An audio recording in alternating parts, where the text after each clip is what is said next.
Hello everyone, this is Shadow. Due to copyright restrictions on YouTube, I can't publish many of the audiobooks you love.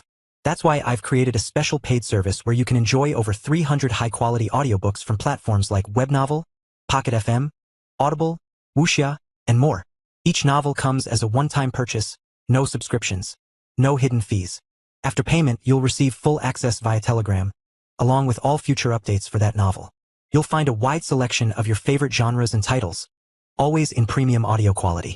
Check the full list of available novels in the description. DM me now to get your favorite stories in audiobook form and start listening today.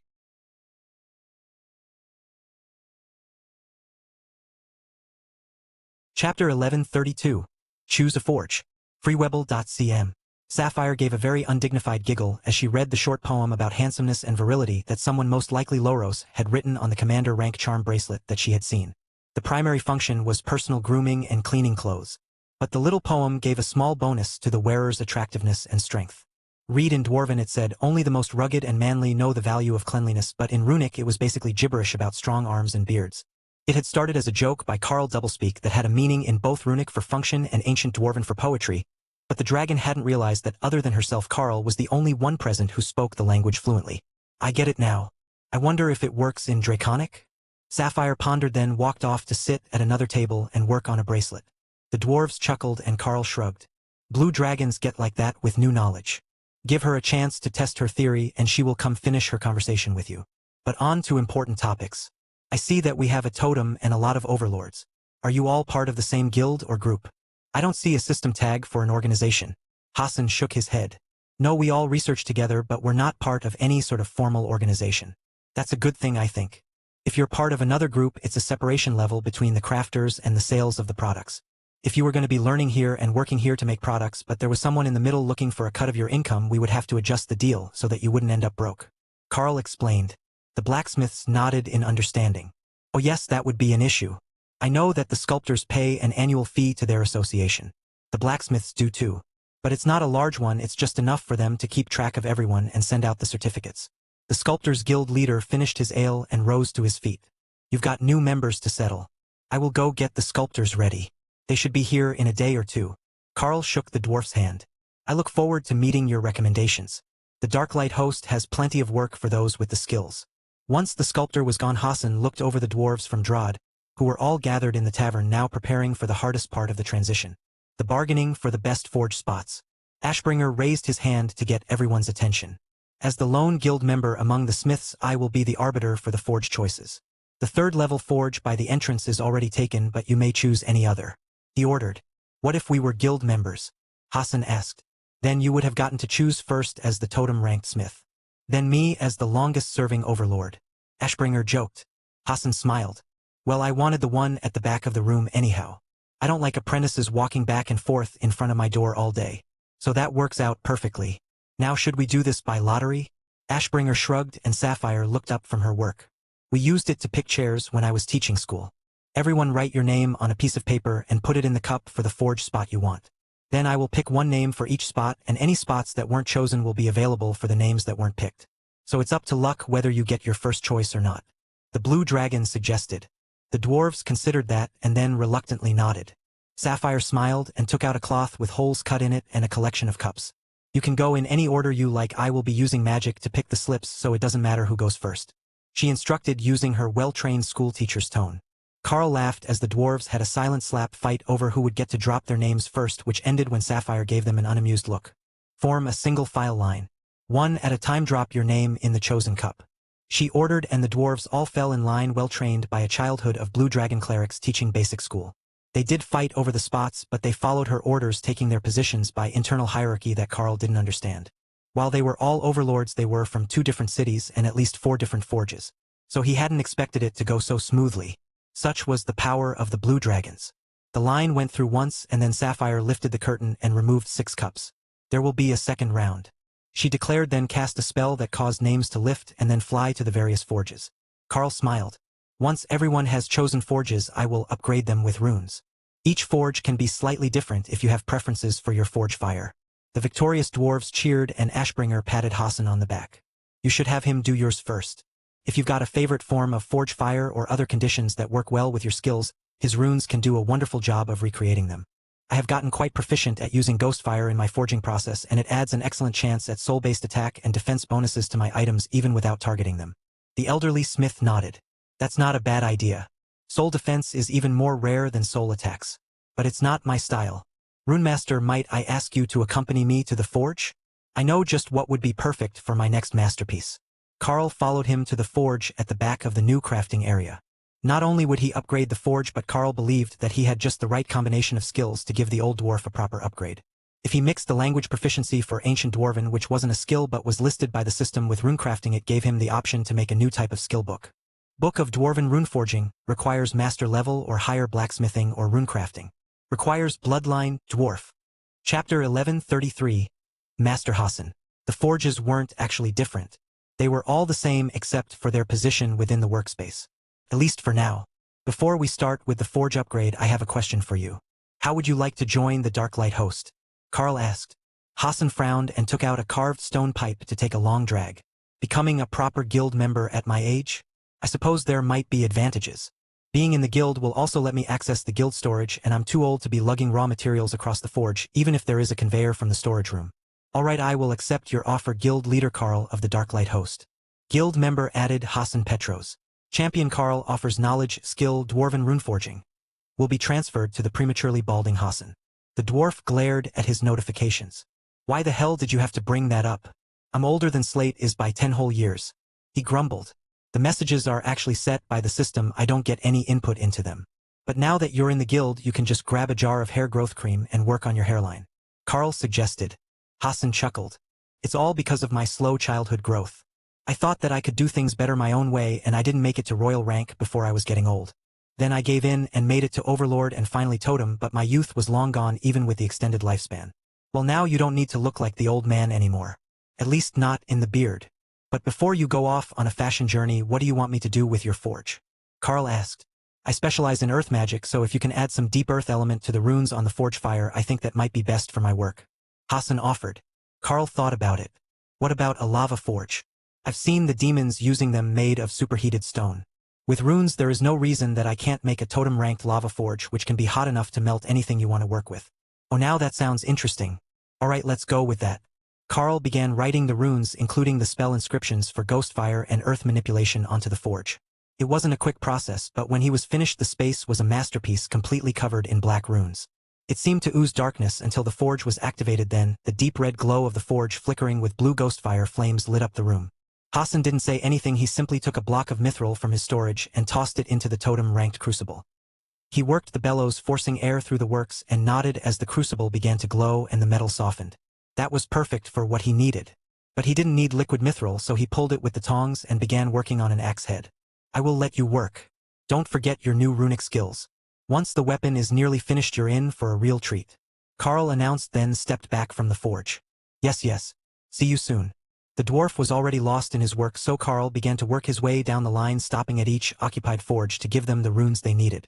Unlike Master Hassan, the others simply wanted what they called a proper dwarven forge fire. Just totem-ranked forge fire. They would add all the bonuses to the items themselves while keeping the forge itself as a neutral factor that didn't add or remove from any other effects they wanted. That was the great downfall of a specialty forge. You could only make certain types of items with a heavily elemental forge. Like Ashbringer and his demonic limitations, Master Hassan would only be able to make a few types of armor and weapons at that particular forge. But that was enough for him. It took until late evening to get everything sorted and all the forges operational, including the unused ones that they didn't currently have a blacksmith assigned to. But it revealed a small oversight on his part. They had forgotten to get the dwarves to pick an actual home before they got too deep into their work to care about anything else. That was easy enough to fix, though. He just put up a map of the work area in the tavern with a sign-up sheet for housing. It was included in their work contract, or in the case of Master Hassan, his guild bonuses. Later Carl would ask the others if they also wanted to join, but he also hadn't offered them the bonus skill yet. They could learn of its value from Master Hassan. He had enough excitement for the day and just wanted to find his Dana to cuddle up with and have a nap. Carl found her in their room in the Xylaz house eating snacks while helping Ray decorate the bunnies. The crafters had a day off coming up, and they wanted new fashion to go out into the city that marked them as Darklight Host Guild members, but which looked good enough for a day out on the town. The issue was that Ray wanted to dress the bunnies like princesses and the bunnies wanted to wear something sexy. Carl was inclined to side with Ray. The bunnies' personalities were far too innocent for the sorts of outfits that they wanted. But he did recall something about the bunnies worshipping the goddess of fertility. What about a compromise? Ray, can you make what I'm thinking of? Carl suggested. He focused on the image and Ray gave him a concerned look. But she made the dress, which was not only shorter in the hem than what Ray had wanted, but also had transparent silk panels up the sides showing most of her belly and a fair bit of side boob. Dana gave Carl the same look that Ray had and mouthed the words. No sexualizing the bunnies. However, the other three were all gushing about how amazing their friend looked. The bunny god is a fertility god. As I understand it, they don't like wearing too much clothing unless it's a work uniform. This is a good compromise. They're still adorable but not all covered up. Carl explained. Ray looked over the effect, then added stockings with little red bows that matched the color of Lala's eyes and tied a silk bow in her hair. That was better. But Dana just thought that it looked like Ray had gift-wrapped the bunny for someone. Lala loved it. Chapter 1134. Carl's Dana. The other three were given dresses in the same style but different colors so that you could tell that they were together but not identical. All four dresses had the Darklight Host's black and white emblem on the left sleeve in case anyone could miss that they were spoken for. But Carl suspected that the 8 dragonkin would not be willing to let them wander unattended. They were extremely protective of their little sisters. Ray, I have a big plan for today. Do you think that you can help me make it work out? Carl asked. There wasn't any better moment and he had been putting this off for far too long. It would probably come as a huge shock to Dana, but Carl was confident that Ray would help and that Dana would say yes. Once the bunnies were finished with their outfits, Ray motioned for Dana to get up. We're throwing a party, you need a new dress as well. Ray announced. We're having a party? Carl asked, feigning ignorance as they silently plotted their next moves. Yes, my chronologically impaired friend, we have a major milestone to celebrate. We have skipped far too many birthdays, but now both you and the Dana mage are over 18 while both me and Thor have our hatching day coming up. 4 is a big age for Sero. Well, Thor might not be a Sero anymore, but it's still a big age. If he were a Sero, this would be the year that he hit his full adult growth. Ray explained. Oh, that is a big one. You're right, I shouldn't have forgotten that. Carl agreed. Ray winked at Dana, who realized that the spider had made the event up on the spot, so that she had an excuse to continue her work. Then Ray got a flash of inspiration.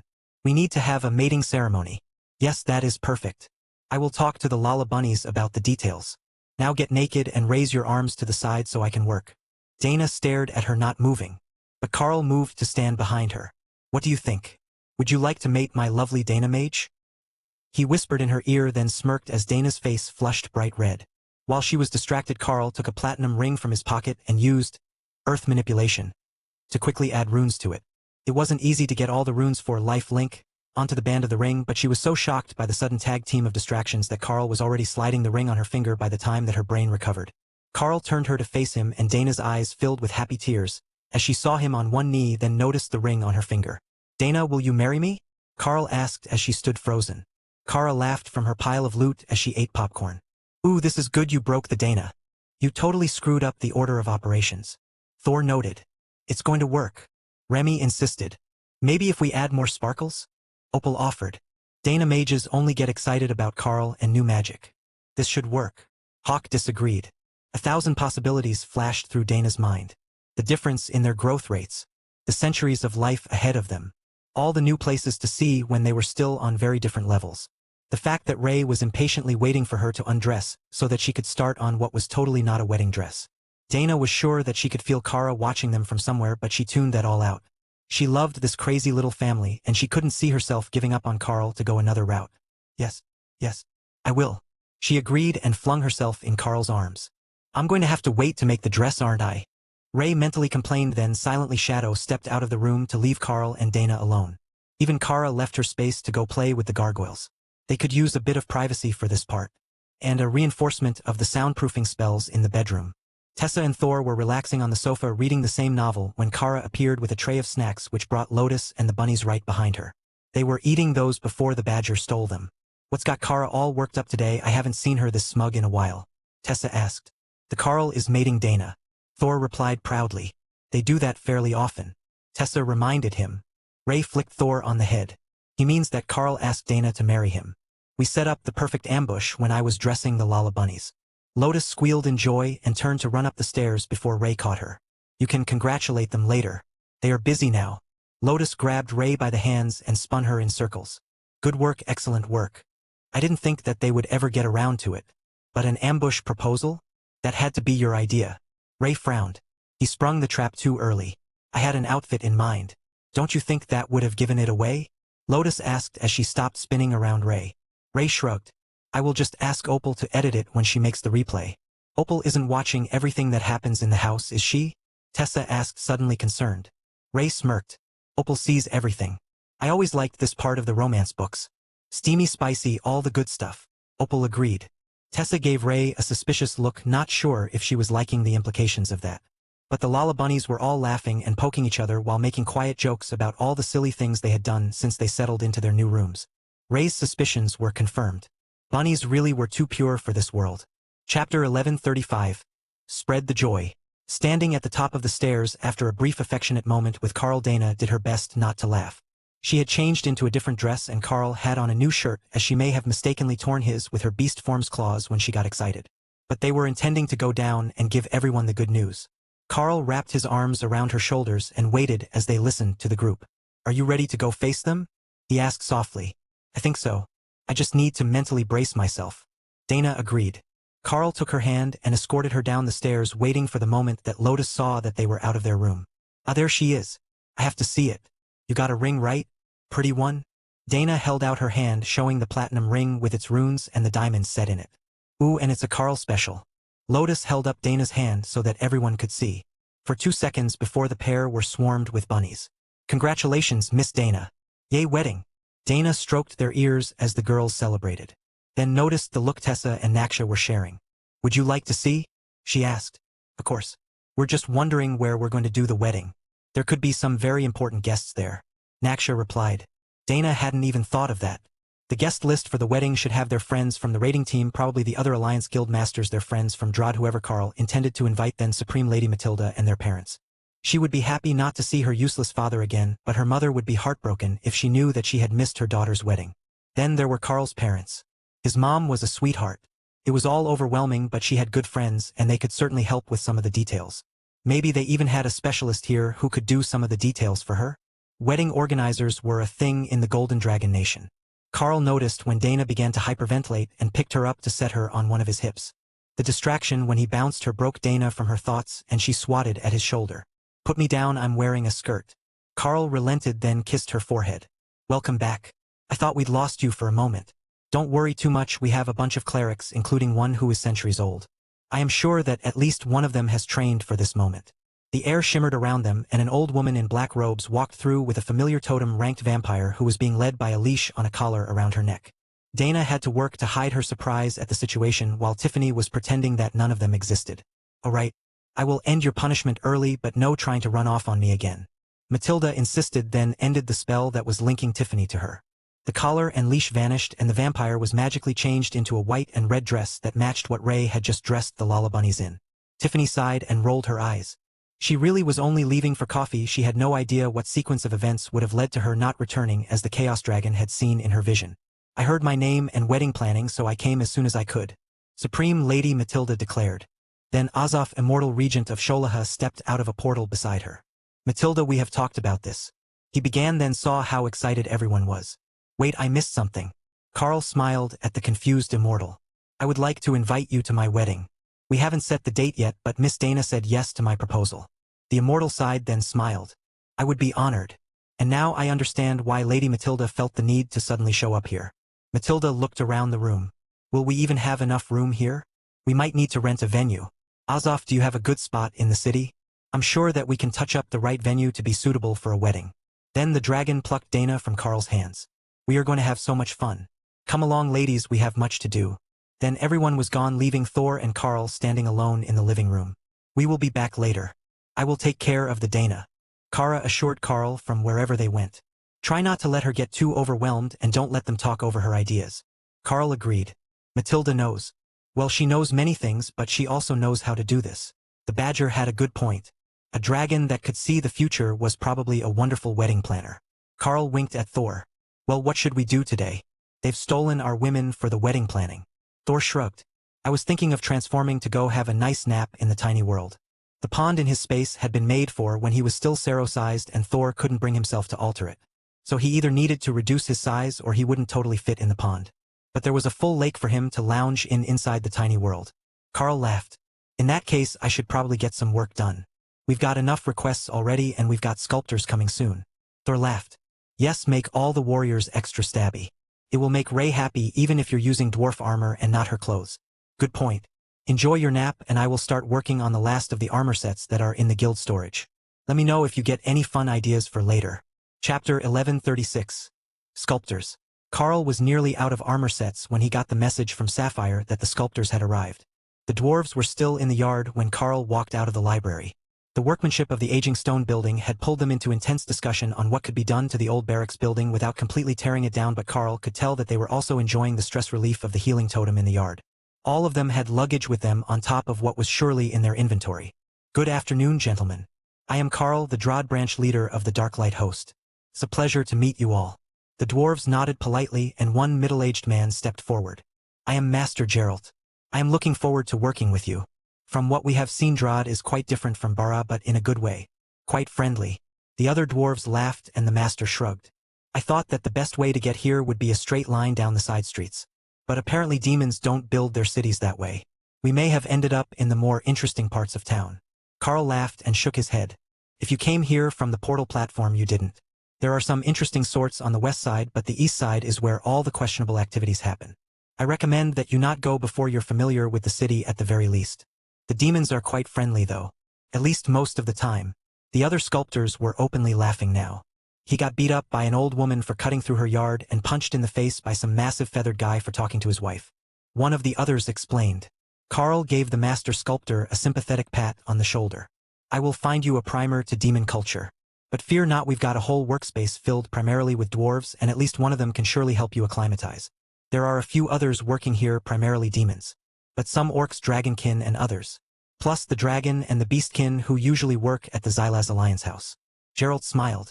Yes, I see that you managed to recruit teacher Sapphire. Her niece was my teacher and she used to come bring her lunch.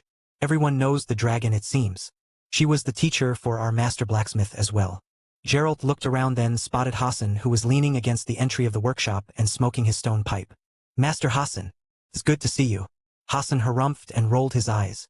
Good to see that you survived the divorce. It was a close thing there for a while. Well, welcome to Drod. Come take a look at your new workspace, it's across from the forges. The sculptors all looked confused at the comment. The building was only a little over 10 meters wide. There wasn't room for them all to stand in there, much less work next to a forge. They might not be engineers, but their spatial awareness was impeccable. Hassan stepped back inside and the sculptors immediately recognized something was off when he simply vanished. It was a side effect of the spatial distortion and the dim light inside, but it was interesting enough to get them all moving.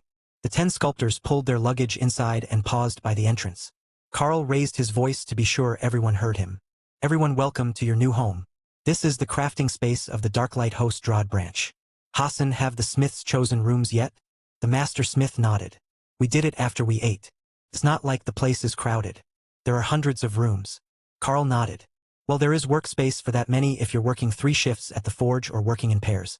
Master Geralt looked around the cavern, which reminded him so much of Bara that it was almost uncanny. This is wonderful. Spatial magic? He asked.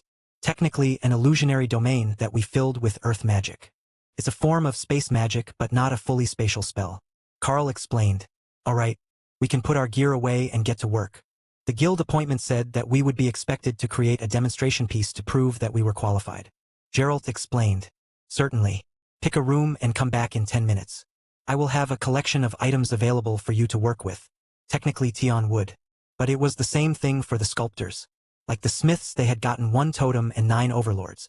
Carl hadn't specified a power level for them, only a skill level. But they should be skilled if they were using their crafting skills to increase their power level. Carl had never actually seen a purely crafting class before or seen what they could do with only magic. It was going to be an interesting experience, and he was certain that Loros would be fascinated. Sculpture was her obsession, and she had long since proven that she would sacrifice everything else in life if it meant she got to sculpt. She was bound to be around here somewhere, Carl assumed. She wouldn't miss the opportunity. Carl used Soulsight to search for the demoness and found her in one of the sculpting workshops engrossed in a project. The orcs were there as well, but not Wendy, which was odd. Wendy, where did you get to today? Shopping. There is a list for the Alliance. I'm doing the pickups from our hired shoppers now, and then I will do deliveries. We've got the new sculptors here if you want to meet them on the way. Sounds good, boss. I will see them before I go see Hugo and the others. Ah, that explained her enthusiasm. The big mage had new spells for her to study. He would have to keep an eye on Wendy so the big man didn't steal her away for his own guild once she gained a rank or two. Chapter 1137. Master Sculpting. Loros was beside herself with excitement. These were actual sculptors. People with the sculptor class direct from the system.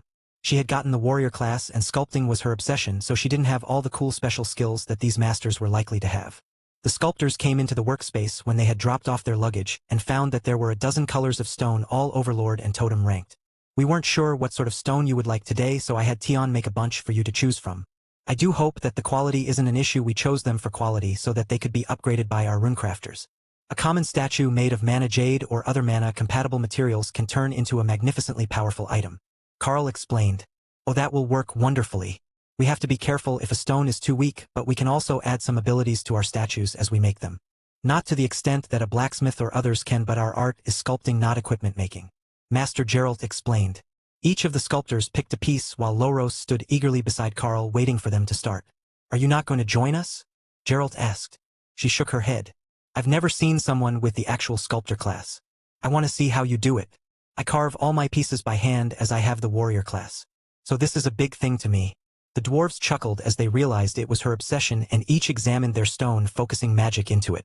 A few taps of hammer and chisel created the rough outline of the pieces, then a few more gave it crude details. The impacts had nothing to do with the actual progress, it was just a focusing method for the skill. And then when the basic statues were created, the sculptors switched skills and began adding details in a wave over the pieces. From one end to the other, statues of dragons gained scales, bears gained fur, and a statue of the dwarven forge god gained such a perfect level of detail that it looked like the god's tunic was transparent with sweat revealing skin and veins beneath. Even a few stray hairs from his beard had been detailed. So that is what a true master can do. Loros breathed, her eyes firmly locked on the statue of the forge god.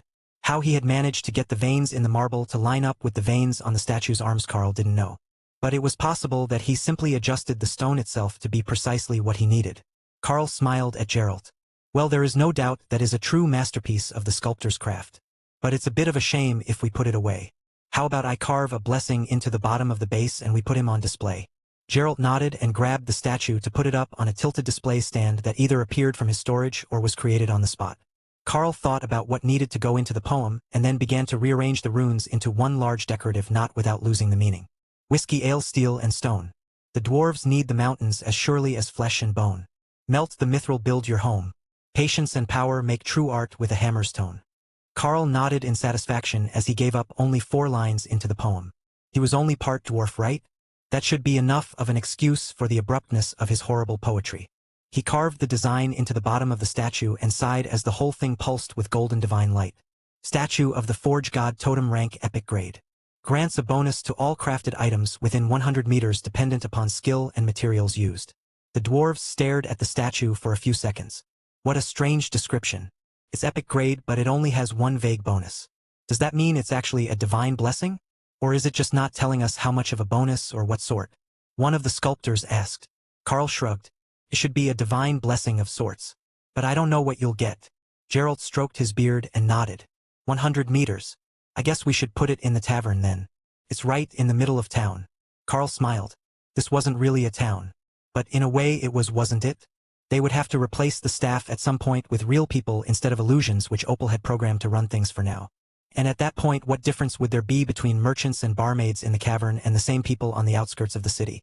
The design even had multiple shops in it, mostly intended for the workers, but they could quickly become departments of the guild store.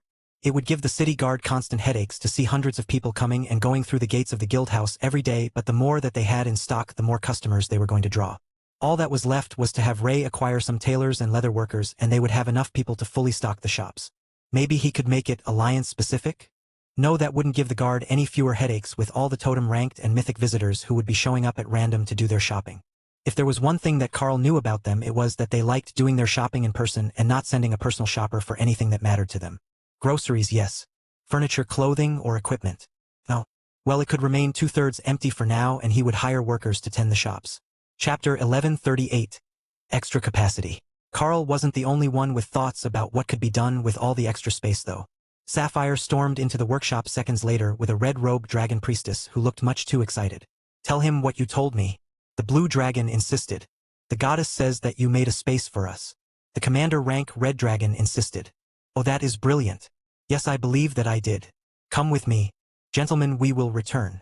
You're all approved for the position, so feel free to grab what materials you need from storage or use the extra stone here. Carl informed the sculptors. Then he grabbed the statue. We will place this on the way it goes behind the bar of the tavern. He explained to the confused dragons. Quick question. What sort of strength do you need to just pick up and carry a life-size stone statue of a dwarf? In human form, I don't think I could do it. Sapphire asked. I'm no weaker like this than you are as a dragon. Don't worry, if it were too heavy I would put it in inventory.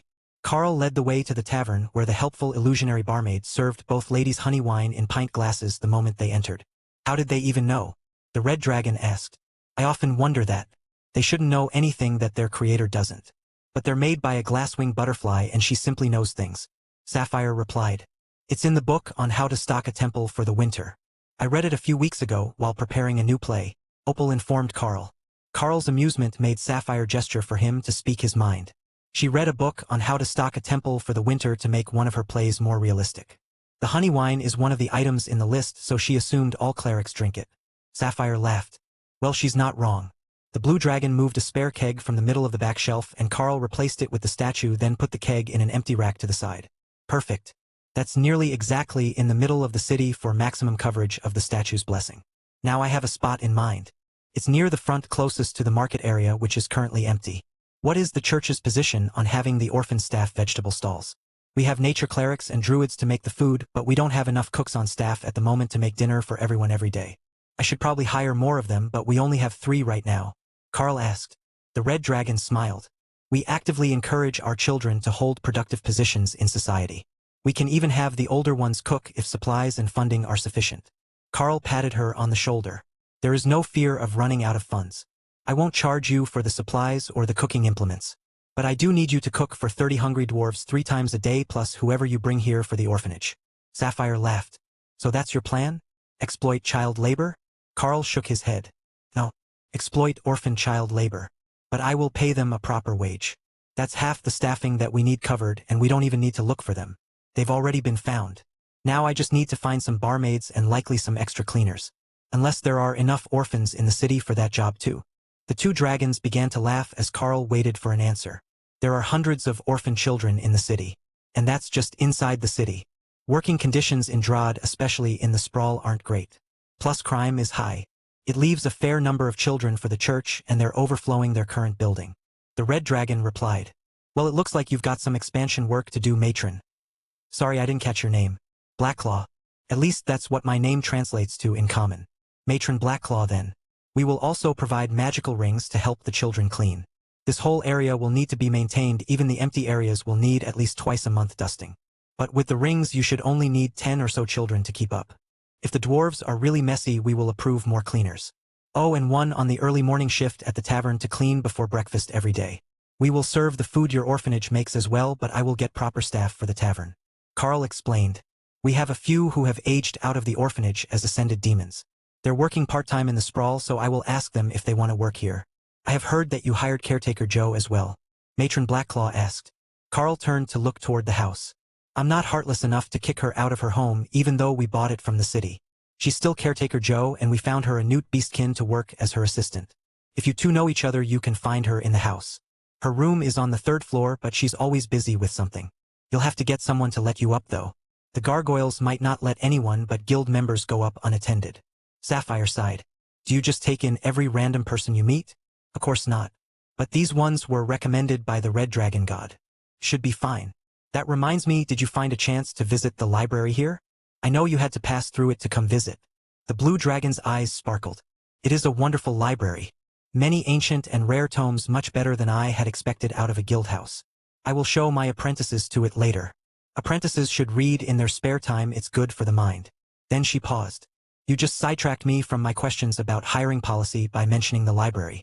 Devious little demon. The red dragon laughed. The monster man has quite a reputation in the city. He's not as open about who he hires as you might think, but he's got the god's own luck when it comes to finding employees. He managed to get a grandmaster demonic blacksmith simply because the man came in that gate and happened to smell the forge fire. Ashbringer stuck his head out of his forge when he heard someone talking about him, then waved to the priestess. He already knew the orphanage matron. They used her kids to do the shopping for the alliance that Wendy was out delivering. Chapter 1139. Wedding planning. In a private room of Supreme Lady Matilda's castle, the ladies of the Darklight host were in the middle of complete and utter chaos.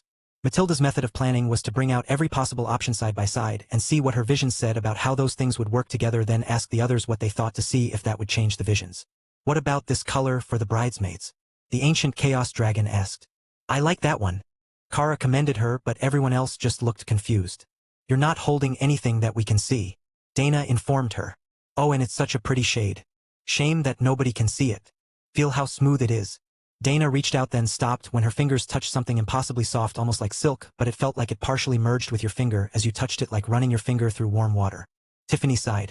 You wouldn't believe the fight she put up when I first told her I wouldn't wear that in public. I don't even know what she thinks it looks like. Dana smiled at the vampire. Somehow I suspect she's going to tell us that she foresees great fortune for the bridesmaids if they wear it to the wedding. Kara gave Dana an affirming gesture while Matilda laughed. Well, you could call it that. But let's move on to another combination. The Chaos Badger relayed to her sisters what she thought the dress looked like, and Ray immediately began to pout. That dress was spectacular, and she couldn't even see the real thing. But part of that was because the dress didn't exist fully in reality. It was like being partially incorporeal but still solid enough to touch things a little. If you tried to damage the dress, Kara's thoughts said that you would pass right through it, which in Kara's mind made it ideal for a bridesmaid's dress. Remy considered the potential. It was like a non-Newtonian fluid, but in reverse. It was solid until you applied too much force and then is simply phased out of reality. The problem was that the color was one that didn't exist in any light spectrum, that their eyes could see the light that it reflected only existed in the chaos plane. Matilda brought out another dress. This one was almost white, but in the way that white light was white. It radiated white to the point that you couldn't see any detail to it. Then she moved the dress and the colors shimmered, flickering like the rainbow. Matilda frowned at the dress, then did something that made the light fade. Fey silk. It's lovely, but if you get the mana attunement wrong, the colors get all wonky, she explained. Ray took the dress from her, and Dana waited patiently as she was changed into the 50th new dress of the morning. Oh, that is lovely. You can fly, right? We should get you some wings to go with it. Matilda cheered. How about a shawl? It would flap in the breeze as she floated down the aisle. Kara suggested. Oh, that is great. Yes, 1 second. Dana waited for someone to explain, as only Matilda and the other beasts could hear Kara's mental messages. She says a shawl with the dress would be right. Matilda flipped through dozens of gossamer pieces of cloth in the next minute, then held up her choice. Here, put this on. Yes, pale violet flowers on simple white. The classics are always the best luck. Ray put the cloth over Dana's shoulders, and she found herself floating involuntarily. But she could still move normally, she just wasn't touching the ground. I need one of those too. I hate getting other people's mud on my scales, Remy demanded. Matilda laughed and passed her a red one, then took it back and held it up before Dana. Would you consider red and gold as wedding colors? Red is a good luck color for the day. Dana shrugged. I wouldn't object too strongly. Some of the demons I've met use red for wedding gowns and they look lovely. Naksha nodded. Black dragons use red wedding dresses as well, and white dragons use black for special occasions. That made sense. They wore white every day, so they would have to pick something else if they wanted people to know that they were celebrating. Matilda gave Remy a different red one with the same effect, and the Naga silently celebrated this small victory over filth. Sure, she could fly in spirit snake form, but that form didn't have arms. This one had 4. It was clearly the superior option for an alchemist. Dana was just being rearranged into a red gown when a sudden thought came to her mind. I got a skill book from the dungeon, but I never used it. I wanted to have Carl duplicate it for Ray, and then I forgot about it. She gasped. Lotus laughed. Ha! They say that I am infectious, but it's the Carl who is corrupting everyone and making them forgetful. Ray laughed. Well, if you give it to me, I will make Carl lean it and teach us both. Then make him make a copy of the spell book. No 2 copies, so that we can give one to the Blue Dragons for their records and still have one for the library at the guildhouse. Dana added. Matilda nodded eagerly. Tell him to take in the Blue Dragons. They will make great guild members. Having a blue dragon to protect your books is the best thing you can do to guard knowledge. Carl, learn this book, teach me the thing, then make 2 more books. And take the blue dragon into the guild. The Chaos Dragon says she's good luck. Ray informed Carl, startling him out of a discussion about items that would be needed to place the overflow of orphans into a new home. Lady Sapphire, how would you like to join the Darklight host? I can offer you a few benefits and 1 super exclusive skill. Carl offered, halting the conversation. What brings on this offer? She asked suspiciously. Lady Matilda says that you're good luck. And Ray just gave me a skill book to learn and copy.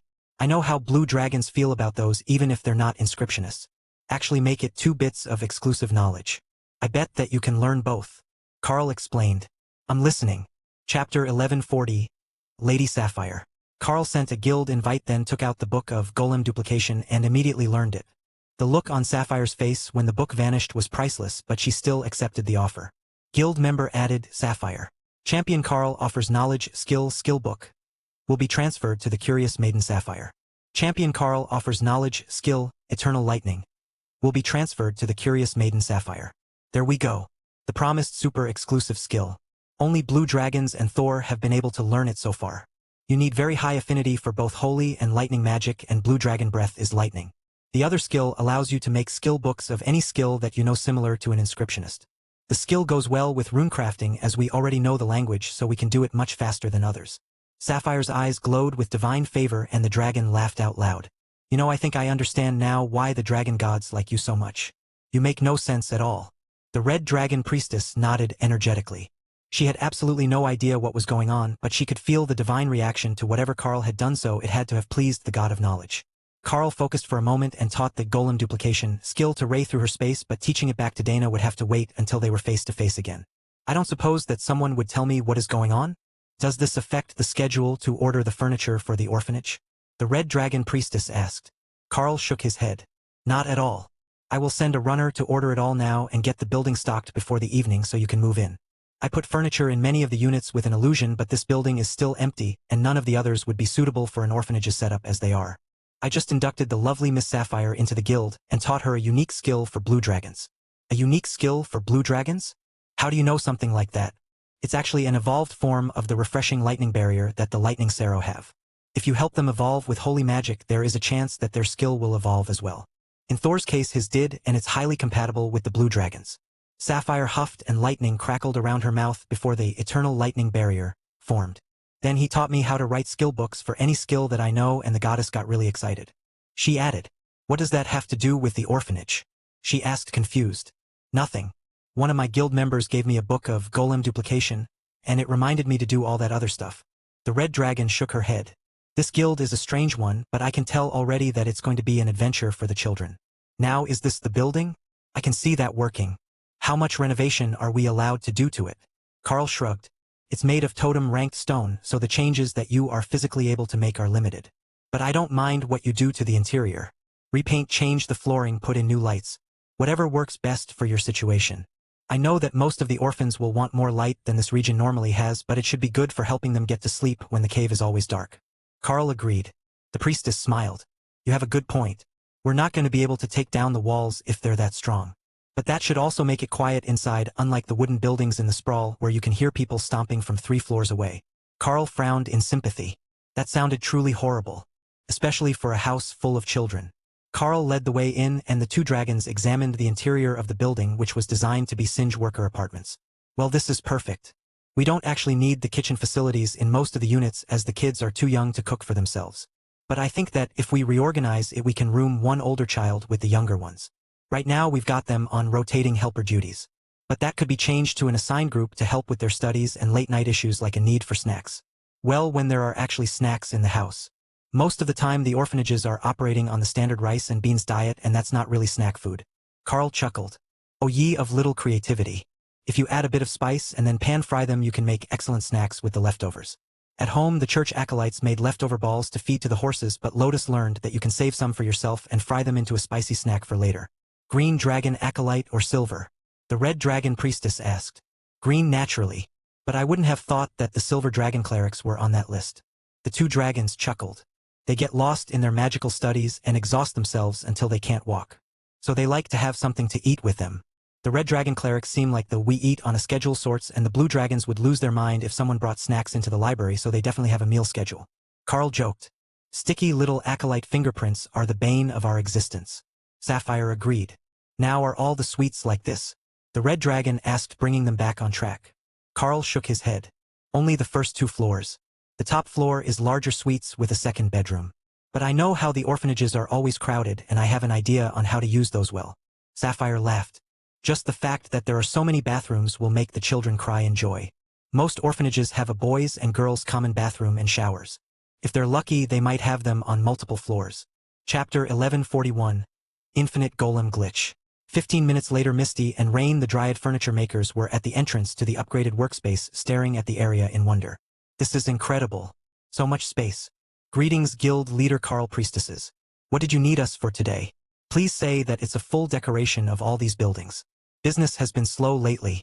Everyone spent their money exporting items for the Bomgan War, and most of them haven't returned yet, so there's nobody ordering anything. The elder Dryad explained. Carl smiled at the excited Dryad. Not all of them. Some of the new residents have their own furniture.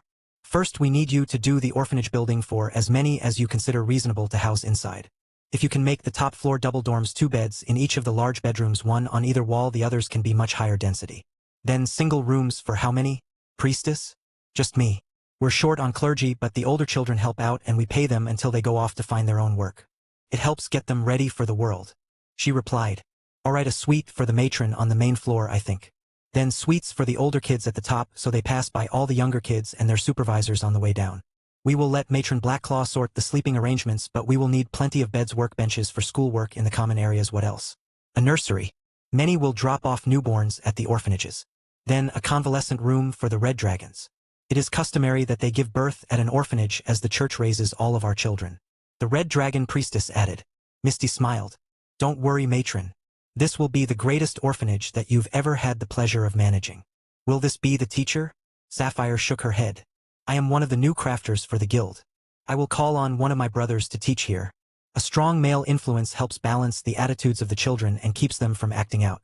If you have trouble recruiting one, tell them that we will provide them with access to the guild library. It's not the biggest they'll ever see, but it's better than 2 shelves in their room. Carl offered. That should be enough. Our God approves of spreading knowledge, so teachers aren't too hard to find. Sapphire agreed. Misty looked over the small town in the cave. How many of these rooms are in use? About 3 dozen. Talk to the craftsmen and they can tell you what they need and what unit they're in. It's all on the guilds tab. Carl explained. The 2 dryads took off. Misty headed for the orphanage while Rain went to the sculptor's area to take orders for the upgrading of the houses. Her mother would have her hands full with the big project, but the dwarves were usually pretty Spartan in their requests, so it would mostly be beds that they wanted. Dwarves even preferred stone or metal couches with cushions on them instead of wooden. If there were demons, it might be more work for her as a dryad, but she saw a lot of short people. With that handled, Carl was free to begin the essential tests of his own new skill. First, to see which spells the skill would actually affect. The golems came out as 4 summons. But the bodyguards were still only 2, and it didn't clone the epic guard or the haint either. That was somewhat limited, but it should give Dana both her golem and greater golem summons at 4 each. That was no insignificant force. In his mind, Ray celebrated. She had just realized that the spell gave her an infinite golem glitch. If she made enemies explode with blood destruction, she could awaken them with Queen of the Damned and use them as blood golems. But the spell should double the number, which would leave her with twice as many golems as enemies. All she had to do was keep finding more targets, and she could double the world's population entirely with blood golems. Until they started to rot and smell bad. That would be a problem. A problem that she could sort out when the time came. It was just a shame that she couldn't teach the golems or the blood golems how to make clothing. They were utterly useless that way. The spectral knights would try if she ordered them to, but they had no sense of art or delicacy. Lousy as tailors. Better to have them collect materials. With the testing done, Carl dismissed the extra summons and then led the priestesses to the tavern so that he could write out the golem duplication skill. With some luck, he could get that to advance by a tier and turn it into summon duplication or something similar. But the skill master ability hadn't activated in a while, and Carl was beginning to suspect that either he had lost favor from it or it was stuck waiting for a skill that couldn't be advanced yet. That had happened before multiple upgrades all at once when a skill advanced. At least Carl was fairly sure it had been the case with Skill Master itself when he advanced it through the skill tree and then immediately got another advancement. The first copy Carl handed to Sapphire, who simply stared at the skill book in wonder. This really is a most wonderful skill. I wonder if I can use these skill books to teach advanced classes? What if I taught lay on hands to a warrior? Would they become eligible to become a paladin? Or if I taught them sense truth, would they become a crusader? She pondered. Try it right before they go into a dungeon. Most class advancements become available the next time you enter a system-linked instance or trial. Carl suggested. The blue dragon sighed wistfully. With this, we might single-handedly break the warrior imbalance and bring the thirst for knowledge back to the world. Teach them that there is more to life than cleave and guard. Chapter 1142. Solving Imbalances. The mere thought that she might rid the world of warriors who only cared about 2 skills in their entire skill tree was enough to send the blue dragon into blissful daydreams. It was a lifelong ambition of her branch of the clergy. Carl worked on another copy of Golem Duplication for Dana to use and then passed it to Ray with a promise to make her one to sell once he had a bit of spare time. First he had plans to recruit blue dragons to the library. What if I made a collection of skill books that are likely to cause advanced classes? You could bring in librarians to make copies, and then the blue dragon clergy could start an initiative to advance as many warriors as possible. You could even do it out of Xylaz, where there are so many more warriors with excess resources. Carl suggested. Sapphire smirked at him. You're not even trying to pretend that this isn't an attempt to claim more dragons for the Darklight host. Carl shrugged. Sometimes it's fun to play along, sometimes it's just easier to make sure everyone understands. How do silver dragons feel about new spells and skills? Both dragons roared with laughter. Even more strongly than the librarians do. The blue dragons want to know and want the hard copy. Silver dragons wish to know the spell and then they intend to use it. Sapphire agreed. So we need silver dragons here as well. That would be a good combination. We could make another dungeon team for them to test out and practice new skills to see what will trigger class advancements. Carl suggested. He could see the possibilities running through Sapphire's mind then the very moment that a brilliant plan came to her. You know, there is no actual rule against asking the acolytes to join a study. They just need to meet the requirements to advance, right?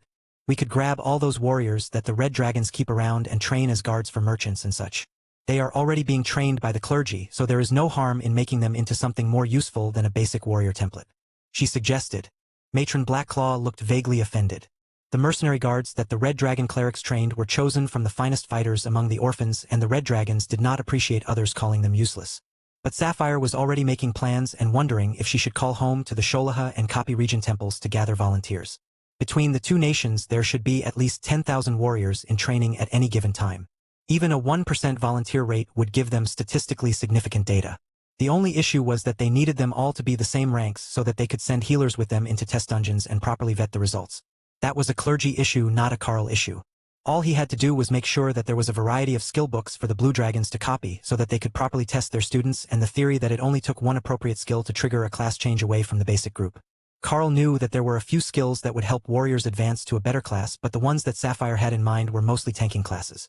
Paladins and Crusaders. But Carl knew that there should be other warrior-type classes, ones that blended with Rogue Druid Ranger or other classes.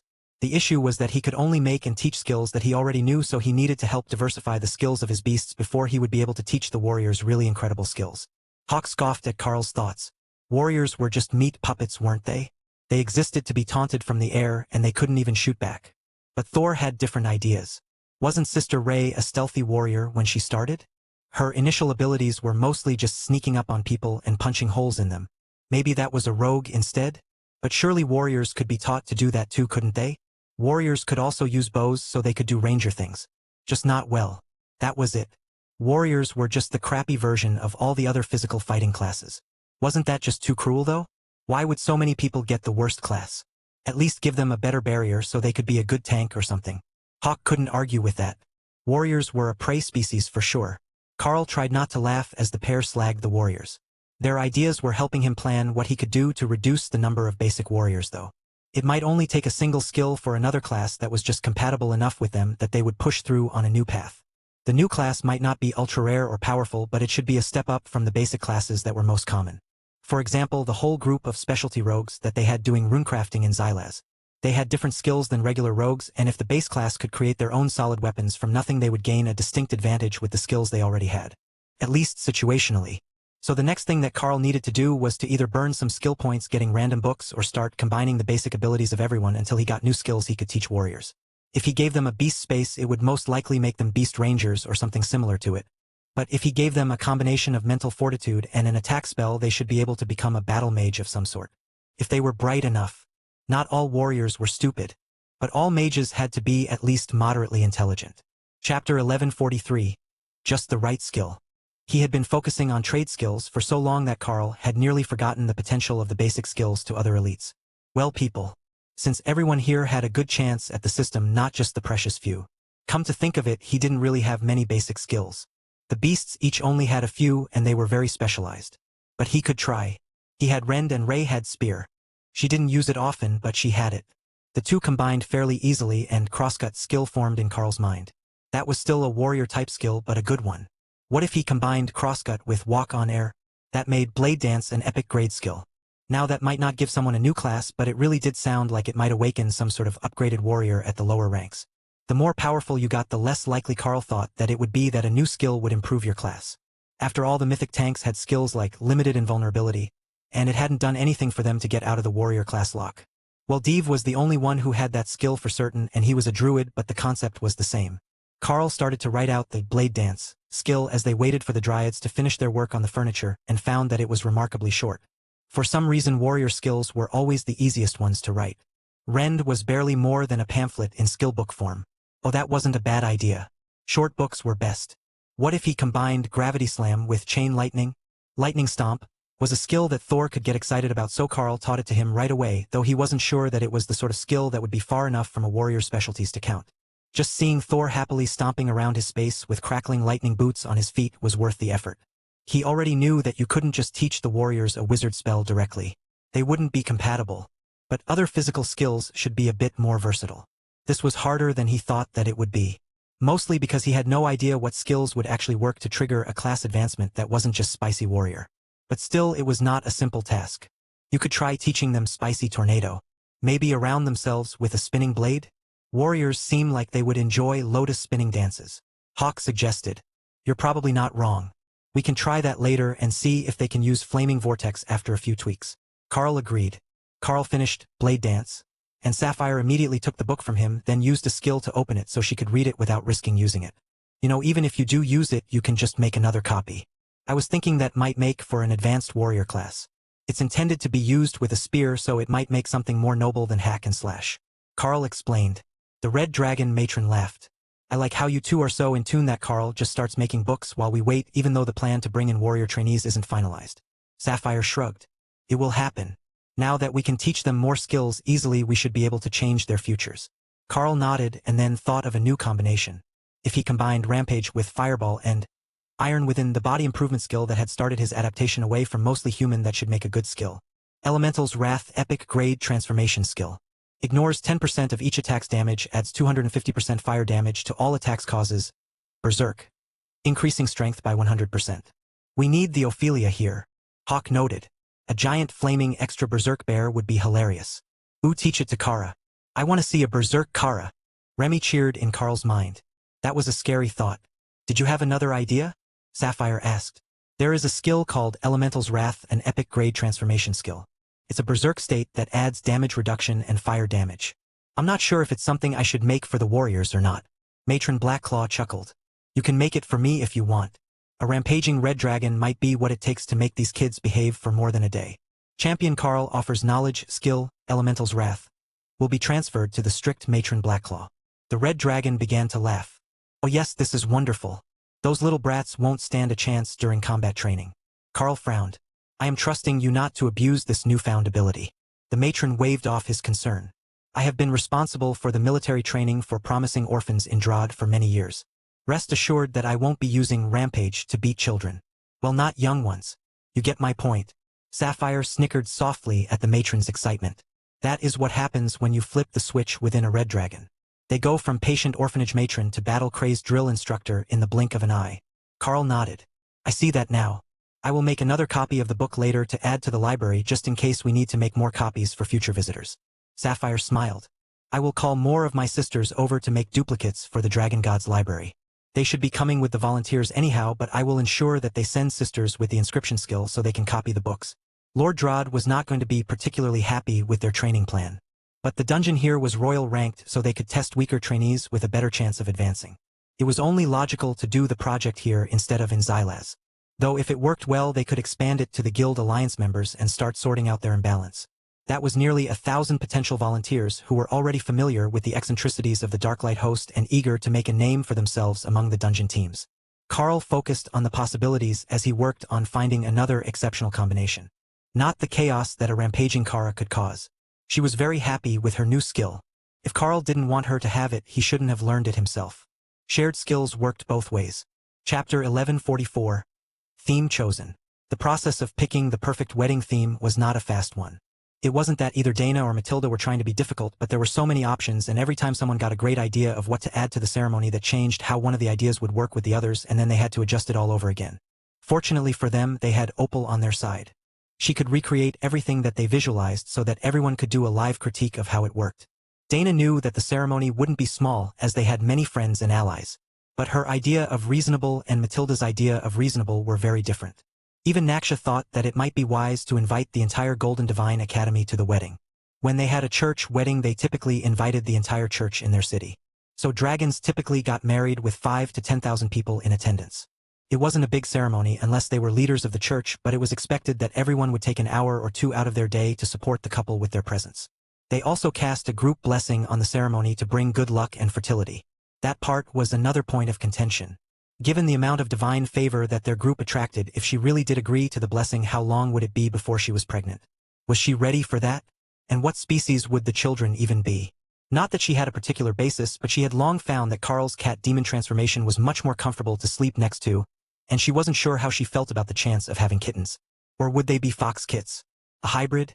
Matilda thought that the whole issue was funny. She was Dana's age when she had her first clutch, and she had turned them over to the red dragons to raise as was custom for all high priestesses at the time.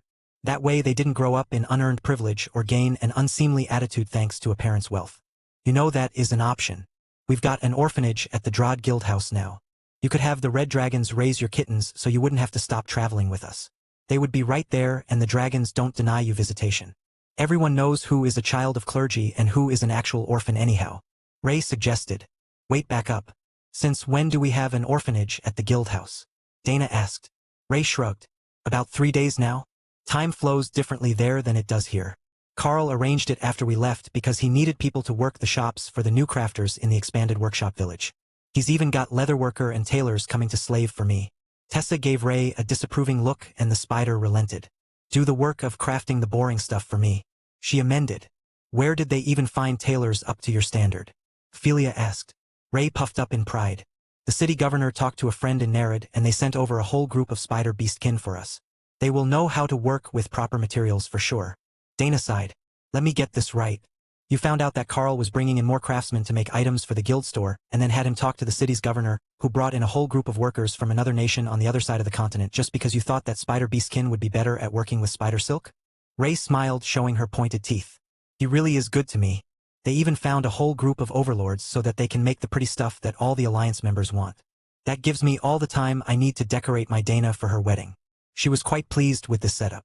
She had sent over 100 different design patterns for them to get started with, as well as 1,000 bolts of silk. If they started to run out, she would adjust her supply plans. But 100 different dress and suit designs should be enough that only 10 people in the Alliance had the same basic design, and they could customize each of them as they worked so they wouldn't all be identical. The plan was coming together wonderfully. It wouldn't be long before the whole world was cocooned in her silk. Kara laughed a little at her sister's thoughts, then held up some white roses with blood-red tips on the petals that seemed to bleed down the side. Oh, those are good for the tables. Excellent call, Kara. Tessa complimented. The flowers were a specialty of the red dragons, and they would go well with the red wedding gown that Dana had decided on. Going ultra-traditional with the red gown and veil had been deemed both excellent luck and appealing to Dana. The only change she wanted from tradition was a thinner veil, so that she could actually see what was going on and not just what was right at her feet. Dana cleared her throat. So are we agreed? Black and white for the Darklight host as the main theme, and then red and gold for the bridal party? Reversed for the bridesmaids. Everyone nodded in agreement, and the final plans were started. They had a dress for Dana already. Now they needed them for everyone else. Ray briefly wondered if they should make Kara transform for the ceremony or if she was fine in beast form. Opal would naturally be coming as a butterfly, but she was already sparkly. But Kara was black and white, so she did fit the theme. They could just throw her in a bubble bath with Lotus to get her clean. Weddings were complicated. Dana wasn't worried so much about the details of Kara's appearance as she was about the proposal by Matilda that they hold the wedding in a separate space in Saihosesa, so that she could invite all of the 20,000 guests that she thought should be there. For just a moderate ceremony, as she called it. Chapter 1145. Slightly less tiny world. Unaware of the scale of the wedding being planned and confident in his companions to come to a decision that would make Dana happy, Carl focused on improving the selection of goods in the Alliance store. They had an organizational system now. One of the Lala Bunnies and 2 of the Dragonkin runecrafters were on sales duty at the Alliance house, while Carl moved between houses as needed but mostly worked in the Drod house, while Sapphire worked in the basement of the Xylaz Alliance house with the others and her 2 grandchildren. Some of them were getting eager to find out when Remy would be able to help them advance, but she was busy with the others planning the wedding, so Carl had no idea when she would be able to make more potions. The reagents were growing well though. But today was a big day for both Carl and Remy, though Remy hadn't realized it yet. Today was the day that the hippies were coming to decide if Carl's tiny world was a suitable spot to live or if they should move somewhere else. They would be the last of the additional crafters that were needed to keep everything running when the beasts were busy, but there was one last step that Carl needed to finish before they arrived. The tiny world had been made at Overlord rank, and he hadn't expanded it nor had he added the powers of the fundamental rules of the universe to the space. At least some level of fundamental rules would be needed to properly grow totem-ranked resources, and Carl intended to focus on adding mana manipulation to the space. There currently wasn't anyone in it, which was perfect for his needs. After finishing a whole batch of warrior-focused skill damage and attack speed increasing accessories, Carl moved himself into the tiny world and closed the entrance so that nothing would unbalance the area as he worked. The first thing he needed to do was improve the area of the tiny world. It was already massive for their purposes, but compared to what he knew it could be, it felt lacking. With a thought, the world began to reshape, and Carl focused on all of the myriad ways that mana could be altered or manipulated to create, destroy, and even simulate life. The last was the most complex of them all, but the basis of the tiny world was mana manipulation, and the illusionary domain that Opal used was a pure expression of the fundamental rule. Taken to extremes, Carl knew that he could improve even Opal's prodigious skills with this ability. But for now he was weaving it into the nature of the tiny world as he carefully remade the spell without allowing it to collapse or damage any of the rare plants that they were growing.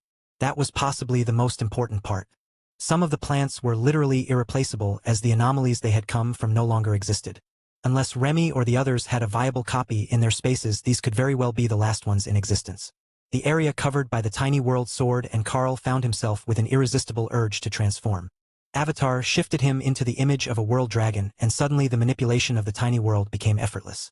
The reshaping of nature was the greatest innate skill of the species, and even as an avatar, Carl had no issues mimicking their creation skills. Skill Master 5 Activation, Golem Duplication 2. Carl smiled as he worked. That was what he expected. Mana manipulation and illusion combined to create the golems. So the more he understood about the concept, the more easily he would be able to create more of them.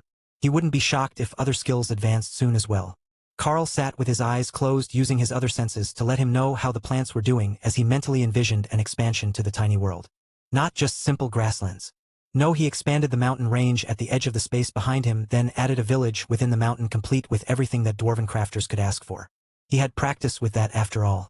Then he expanded the forests, including some taller, denser sections which would be perpetually dark at the base, perfect for Rey and those with her sensibilities. The swamp was expanded, the fields. Carl even added a few smaller lakes and a winding river to the space. Through it all he wove the fundamental rule of mana manipulation as he struggled to comprehend it. The tiny world was becoming more realistic by the second, and the mana storage crystals he had created were pulsing not just with energy but with something that almost felt like the haint just before it gained sentience. So that was mana. Carl had misunderstood at first, but now the lessons about the dark times and resurgences began to make more sense to him. Mana wasn't alive, it was pure energy. But it had a pulse of its own, like a living thing. To truly master manipulating mana, you didn't master using massive amounts of it. You merged the pulse of the mana with your spells until the two were inseparable, and then you could bend reality to your will without using a skill at all. You didn't need to use mana from your body, just shape what was around you and make it solid. In a way, it was similar to what you did with illusions, but a basic illusion was a crude layer on top of the flow of mana. The purest of illusions were living, breathing constructs that nobody would recognize as an illusion at all. Only the most adept would realize that they weren't a living person. Carl opened the tiny world to draw in more mana to work with, as he had expanded the space too far for what he had available without depleting the beast spaces. Then he continued to remake the space into the perfect paradise for magical beasts and plants. It was going to be glorious when he finished. Perhaps he should build a city so they could move more people in? No, that could wait until he was a myth and he needed to go on longer trips than a day in the dungeons for crafting materials. Chapter 1146. Unexpected Side Effect. Guild Leader Carl, can you contact the ladies of your guild? We have a few questions for them. Guild Master Hugo asked moments after Carl decided that the tiny world had reached the limits of what he could do today. Fundamental rule understanding improved, mana manipulation 24%. Carl let the notification fade as he answered. They are busy planning a wedding. If it is something that I can help with, I will. We don't have any Overlord-ranked healers available at the moment though. Carl replied. Oh, that's not the issue. Where are you at right now? This would be easier in person. Meet me at the manor. I will make lunch. Or have someone make lunch for them. Carl hadn't cooked for himself in ages. So he first went to the kitchen at the Drod Guild House and pleaded with the Abbeys to let him steal lunch and snacks to take with him. Then he returned to the Xylaz Alliance house and waited for the burly mage to arrive. Hugo wasn't alone when he arrived. He had a warrior with him, whose armor had been beaten into submission, and an Overlord-ranked mage wearing one of Rey's robes. Tell the guild master what you told me. Hugo demanded the moment they entered, skipping the small talk. Alright, well, you know how the ladies of the Darklight host triggered a special event in the dungeon when they entered? The warrior began. Carl nodded. With an extra boss and all, yes. The 3 groups who went there after didn't see the change, so we thought it was a one-time thing. But today we were short a mage, so we brought Ruth, who was with their team that day. And from the moment that we entered, the whole dungeon was on hard mode difficulty. The rest of the Overlord group your ladies accompanied went ahead of schedule, and they're inside now with a totem-ranked healer. It's triggered for them too. Anyone who got the achievement and who enters the dungeon again triggers hard mode. The warrior explained frantically. Carl nodded. And this is a bad thing? It sounds like it's a great chance to get better loot. Now that you know it will happen, you can plan teams appropriately. Ruth laughed and patted Carl on the shoulder. You're missing the important part, guild leader. We can't plan an appropriate team to do it again. We don't have the right classes or the necessary abilities.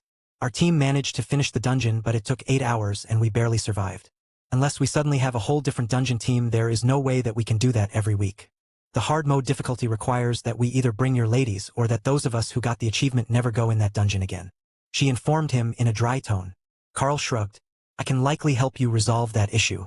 Both the classes and the abilities. You see, the Blue Dragons have an experiment going to help the warriors change classes. We think that we can improve the tanks to paladins and crusaders.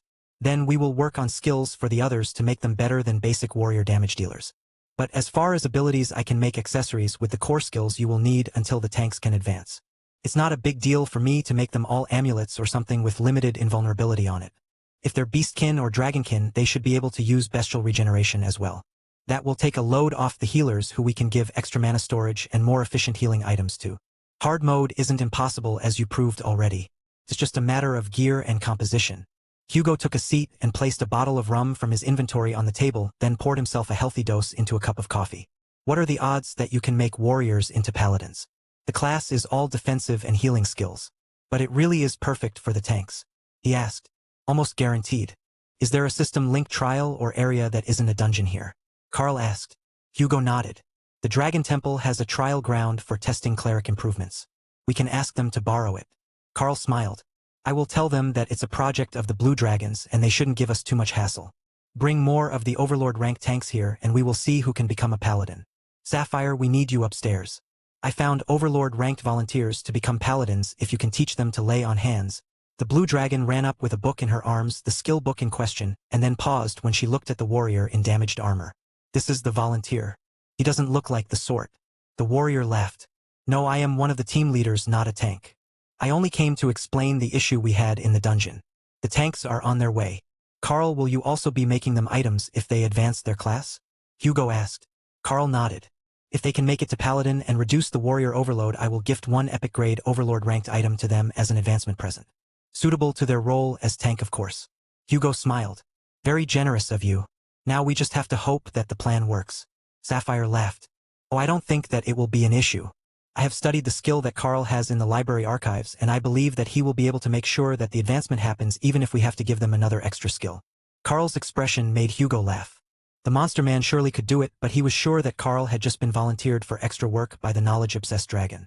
There was no way that she would let the chance to know what did work pass without fully testing it. Chapter 1147. Better Tanks. The Overlord ranked tanks were getting used to various people running toward the Darklight host manor, so it was no real shock when it was their turn to be called for by the guild masters. A welcome, everyone. How are we going to do this? Guild Master Hugo greeted them as the tanks entered. Sapphire frowned at the number of warriors in the room. She was not writing that many books. Not happening. I am going to teach Carl a new skill, and then he will use his affinity for beast and dragonkin to transfer it to all of you. She decided. Thor laughed as he came out to watch the show, and Carl took the opportunity to tease him. Done pouting about your Tessa being gone for the wedding planning? I wasn't pouting. It's just not as fun when she's not here. Then Thor spoke out loud.